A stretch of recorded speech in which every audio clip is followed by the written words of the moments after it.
Hello and welcome. I'm Ruth. Let's go ahead and chat about Pilu of the Woods. This graphic novel was recommended to me by a viewer, so thank you so much for making me aware of this book.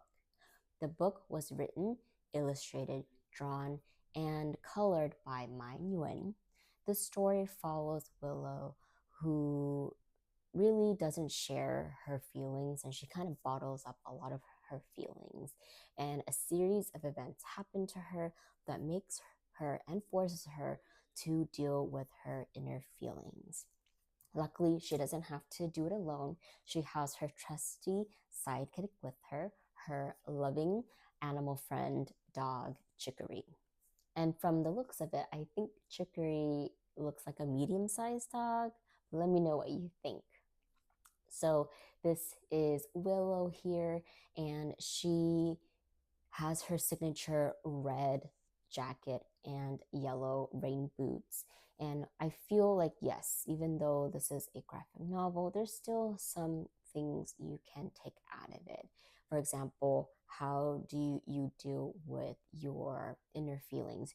Do you act out on it, or do you try to learn healthy ways of sharing your emotions?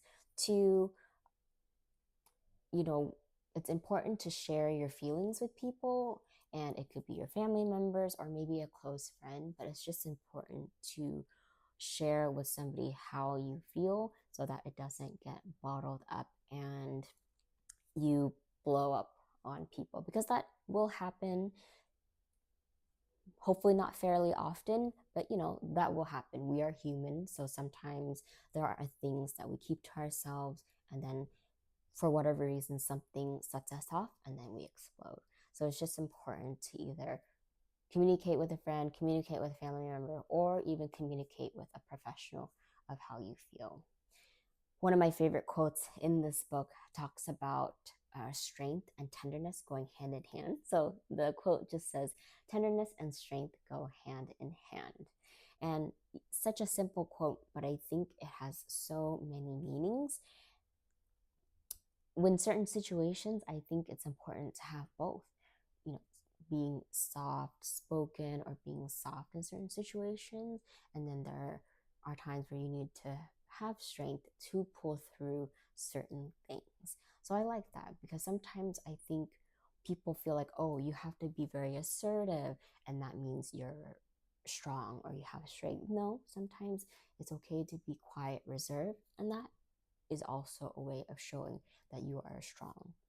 And again, people have different strengths and weaknesses, and we all balance each other out. And it's important that we all don't have the same skills and things like that. So, love the artwork. It takes up a whole bunch of the page. Nothing really bad I would say about this book. Do I have a favorite character? I don't really have a favorite character, but I appreciate all of what the characters represent. All right, so that's my final thoughts. Like always, please let me know, did you like this book? Didn't you like this book? Let me know what other graphic novels you'd like me to check out. Please comment, rate, share, and subscribe. Happy reading.